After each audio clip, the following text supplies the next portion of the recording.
Football বিশ্বকাপের উন্মাদনা এখন ছড়িয়ে পড়েছে বিশ্বজুড়ে।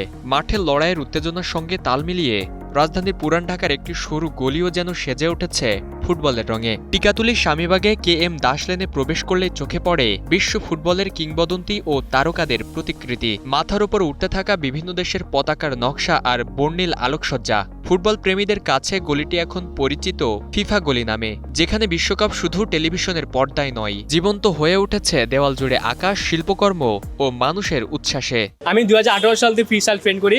আমার ফ্রি স্টাইল ফুটবল নিয়ে 4টে গিনিস ওয়ার্ল্ড রেকর্ডও আছে। আমি ট্রেনিং করি আর ফুটবল ফ্রি স্টাইল নিয়ে আমি সোশ্যাল মিডিয়ায় কন্টেন্ট ক্রিয়েটও করি। আমি এই বিশ্বকাপ নিয়ে প্রথমত আশাবাদী হচ্ছে অনেকটুকু ব্রাজিলকে নিয়ে। এরপর আপনি তো বুঝেন ব্রাজিল সমর্থক মানে ভিতরে ভিতরে একটু পর্তুগাল সমর্থকও। তো হ্যাঁ, এরপর প্রথমে ব্রাজিল, এরপর পর্তুগাল নিয়ে আমি খুবই আশাবাদী।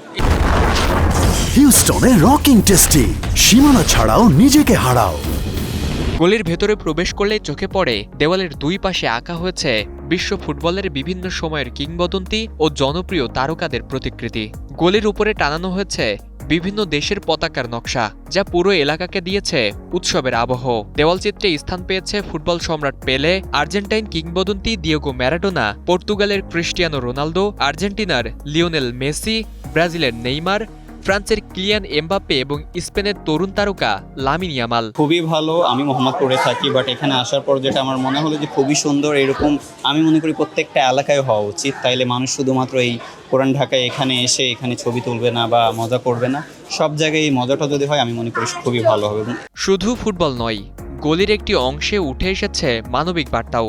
ফিলিস্তিনের প্রতি সংহতি জানিয়ে আঁকা হয়েছে বিশেষ দেওয়ালচিত্র, যেখানে মুখ ঢাকা এক ফুটবলারের পেছনে রয়েছে ফিলিস্তিনের পতাকা এবং বড় অক্ষরে লেখা ফ্রি প্যালেস্টাইন। স্থানীয়দের উদ্যোগে গড়ে ওঠা এই ফিফা গলি এখন ফুটবল প্রেমীদের অন্যতম আকর্ষণে পরিণত হয়েছে। গত ওয়ার্ল্ড কাপে আয়োজন করছিলাম গত 2022 সালে। তো ওয়ার্ল্ড কাপের সময় আমরা 4-8টা থেকে বন্ধুরা আয়োজন করছি, চিন্তা করছি যে এরকম একটা কিছু করি, এলাকার সবাই খেলাধুলা দেখবে। তো কিছু আলপনা করছিলাম তখন আমাদের অল্প কিছু করছিলাম। তখন বাংলাদেশ সাংবাদিক ভাইরা এটা এত পরিমাণ ভাইরাল করছে, এটা বাইরের দেশেও কাভার করছে। এটা আপনার কিছুদিন পর দেখতে আমাদের ফিফার ওয়েবসাইট থেকেও আমাদের এটা শেয়ার করছিল ফিফাগুলি।